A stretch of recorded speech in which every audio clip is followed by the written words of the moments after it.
একজন প্রবাসী বাংলাদেশে সৌদি কফিলের জন্য সান্ডা ধরছেন। প্রশ্ন হলো, সান্ডা খাওয়া জায়েজ আছে কিনা?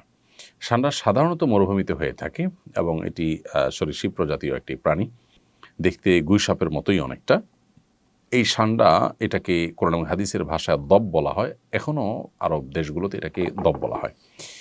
এই সান্ডা খাওয়ার ব্যাপারে 3 ধরনের হাদিস পাওয়া যায়। 3 ধরনের হাদিসই আসলে বিশুদ্ধ। একটা হাদিসে নিষেধাজ্ঞা প্রমাণিত হয়, আরেক হাদিসে রান্না করার পরে ফেলে দেওয়ার কথা প্রমাণিত আছে, আবার কোনো কোনো হাদিসে নবীজির সামনে সাহাবায়ে কেরামের খাওয়ার কথা বর্ণিত হয়েছে। তো এ সম্পর্কে নিষেধাজ্ঞার হাদিসটি বর্ণিত হয়েছে আবু দাউদে, যিনি বর্ণনা করেছেন আব্দুর রহমান ইবনে শিবিল রাহিমাহুল্লাহ, যে হাদিসটিকে ইবনে হাজার আসকালানি রাহিমাহুল্লাহ হাসান বলেছেন। সেই হাদিসটির ভাষ্য হলো যে নাহান নবী সাল্লাল্লাহু আলাইহি ওয়াসাল্লাম আন আকলি লাহমিদ দব, নবী সাল্লাল্লাহু আলাইহি ওয়াসাল্লাম দব বা সান্ডার গোশত খেতে নিষেধ করেছেন। এটা পরিষ্কার নিষেধাজ্ঞা।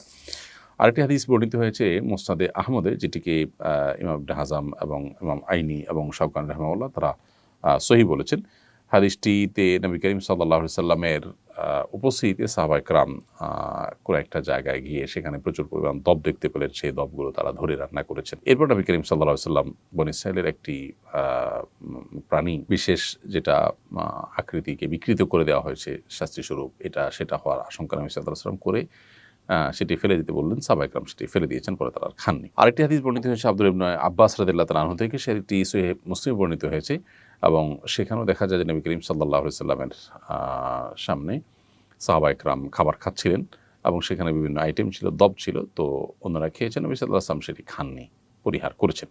তো 3 নম্বর হাদিস থেকে অনুমোদন বোঝা যায়। এসব হাদিসগুলোই বিশুদ্ধ এবং এসব হাদিসগুলোকে সামনে রেখে পৃথিবীর সংখ্যাগরিষ্ঠ ওলামায়ে কেরাম বা বেশিরভাগ ইমামগণই দব খাওয়াকে জায়েজ বলেছেন। আর হানাফি মাযহাবের ওলামায়ে কেরাম এটিকে মাকরুহ বলেছেন, অপছন্দনীয় বলেছেন। মাকরুহ বলার ক্ষেত্রে আবার অনেক ওলামায়ে কেরাম মাকরুহ তাহরিমি বলেছেন, কেউ তানজিহ বলেছেন হানাফি ওলামাদের মধ্য থেকে। তো বেশিরভাগ ওলামায়ে কেরাম এটি খাওয়াকে জায়েজ বলেছেন। কারোর রুচিতে নাবাদল তিনি না খেলেন, সেটি সম্পূর্ণ ভিন্ন বিষয়। জেহাদউদ্দিন আপনি লিখেছেন, বর্তমান সমাজের অনেক পরিবারের শাশুড়ি ও বউয়ের মাঝে কলহ লেগে থাকে। এ ধরনের সমস্যার সমাধানের উপায়টা কি? বেশিরভাগ পরিবারগুলোতেই দাম্পত্য কলহ মূলত বউ শাশুড়িকে ঘিরেই শুরু হয় এবং এটির ফলশ্রুতিতে কত ছেলে যে এ পর্যন্ত আত্মাহুতি দিতে হয়েছে বা তারা আত্মহত্যার পথ বেছে নিয়েছেন অনাকাঙ্ক্ষিতভাবে, অপ্রত্যাশিতভাবে, সেটা আসলে বড় অপেক্ষা রাখে না। তো বউ শাশুড়ির মাঝে যে কলহ, এই কলহ দূরের উপায়টা কি? এটা দূরের উপায় হলো, প্রত্যেকটা মানুষের দায়িত্ব আছে, তার কর্তব্য আছে এবং তার অধিকারের সীমারেখা আছে। এটার জানাশোনা বাড়াতে হবে, এটার আলাপচারিতা বাড়াতে হবে, সচেতনতা সৃষ্টি করতে হবে। আমাদের দেশে যারা মারা সন্তানকে অনেক বেশি ভালোবাসেন, সবার চেয়ে বেশি ভালোবাসেন সন্দেহাতীতভাবে। কিন্তু এই ভালোবাসার কারণে সন্তানকে অনেক সময় মা এমন বেশি আগলে রাখেন, যেটা আসলে মা হিসাবে তার অধিকারের সীমা ছাড়িয়ে চলে যায়। যেমন বিয়ের পর ছেলে তার স্ত্রীকে নিয়ে সংসার যখন করা শুরু করে, অনেক মা চান যে প্রত্যেকটা বিষয়ে তার সাথে কথা বলা হবে, তিনি সব কিছু শুনবেন, বলবেন। এটা অনেক ক্ষেত্রেই বাড়াবাড়ি। মায়েদের এটা বোঝা উচিত। সন্তান যখন বড় হয় তখন তার নিজস্ব মতামত সৃষ্টি হয়। যখন তিনি বিয়ে করেন তখন তার সাথে তার স্ত্রীর মতামতে সে যুক্ত হয়। এখানে মা অবশ্যই তাকে গাইড করবেন, তাকে পরামর্শ দিবেন, মতামত দিবেন। মায়ের অবশ্যই চাওয়া থাকতে পারে, কিন্তু সেটার একটা সীমা রেখা থাকতে হবে। ধরুন, ছেলে উপার্জন করছে, ছেলে উপার্জন করার পর ছেলের উপার্জনকে কে নিয়ন্ত্রণ করবে? স্ত্রী চান তিনি নিয়ন্ত্রণ করবেন, মা চান তিনি নিয়ন্ত্রণ করবেন।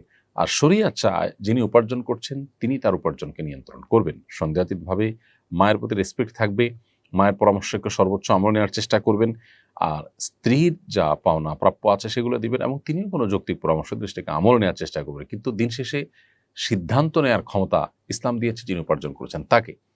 এখন মা যদি মনে করেন যে ছেলে আমার উপার্জন করে সব আমার কাছে দিবে, আমি যা খুশি তা বউকে দেব বা দেব না। অনেক প্রবাসীরা আছেন, তাদের উপার্জনের সমস্ত টাকা বাবা মা আশা করেন যে আমাদের কাছে দিয়ে দিবে, আমরা আমাদের মতো কিছুকে নিয়ন্ত্রণ করব। এগুলো সবগুলোই কিন্তু বাড়াবাড়ি এবং বাবা মা হিসাবে তাদের যতটুকু অধিকার আছে তার সীমা ছাড়িয়ে চলে যাওয়া। সন্তানের প্রতি বাবা মা যদি জুলুম করেন তাহলে সেক্ষেত্রে আল্লাহর কাছে কিন্তু জবাবদিহিতার মুখোমুখি হতে হবে, সে বাবা মার কিন্তু বিচার হবে। অতএব এই মাত্রা জ্ঞানটা আমাদের মধ্যে খুবই কম এবং এর কারণেই কিন্তু কলহগুলো বেশিরভাগ ক্ষেত্রে হয়ে থাকে। অতএব মা হোক বাবা হোক, তাদের যে অধিকার সেটা অবশ্যই সবার চাইতে বেশি, আল্লাহর পরে, আল্লাহ রসুলের পরে সবচেয়ে বেশি অধিকার তাদের, সন্দেহ নেই। কিন্তু সেই সাথে সেটার একটা সীমা আছে, শরীয়ত একটা সীমানা দিয়েছে। সো সেই সীমাটা আমাদেরকে মেনটেন করে চলতে হবে। একই কথা স্ত্রীর ক্ষেত্রে প্রযোজ্য। আপনার স্বামী উপার্জন করে আনছেন, এখন কি করবেন না করবেন, কাকে দিবেন না দিবেন সব আপনি দেখবেন না, এটা একেবারেই অযৌক্তিক কাজ। আপনার প্রাপ্য অধিকারটা পাচ্ছেন কিনা, আপনার ভরণ পোষণ যথাযথ পাচ্ছেন কিনা, মাও দেখবেন যে মারটা পাচ্ছেন কিনা। যদি নিজেরটা পান, এরপরে বাকি টাকাটা যিনি উপার্জন করছেন তার একান্ত আপনার স্বাধীন ইচ্ছা ব্যবহার করে তিনি যা খুশি করবেন, কিন্তু আপনি সেখানে শুধুমাত্র পরামর্শ দিবেন, ইনপুট দিবেন এবং দোয়া করবেন। স্ত্রীগণ যারা আছেন যদি মনে করেন যে স্বামী ভুল পথে আছেন, তাহলে সেক্ষেত্রে আল্লাহর কাছে চোখের পানি ফেলে দোয়া করেন। আল্লাহ তো সবকিছু করতে পারেন, আপনি আপনার চেষ্টা করেন, কিন্তু এটা নিয়ে ঝগড়াঝাটি করে বাড়াবাড়ি করে মনোমালিন্য তৈরি করলে তা কারোর জন্য কল্যাণকর হয় না। অতএব এই যে আমাদের যার যার পাওনার সীমারেখা, এটা আমাদের বোঝা উচিত, এবং সেই সাথে দুনিয়া দিন শেষে এখানে আমাদের চাওয়াগুলো সব পূরণ হয়ে যাবে। আমি যা চাইবো সব আমার মন মতোই হতে হবে, না হলে আমি ডিপ্রেসড হয়ে যাব, আমি অনেক বেশি অস্থির হয়ে যাব। এটা একেবারেই একজন ইমানদারের সাথে যায় না। বিধায় আমাদের সহনশীল হতে হবে, ধৈর্যশীল হতে হবে, তাহলে ইনশাআল্লাহ এই পারিবারিক কলহগুলো কমবে।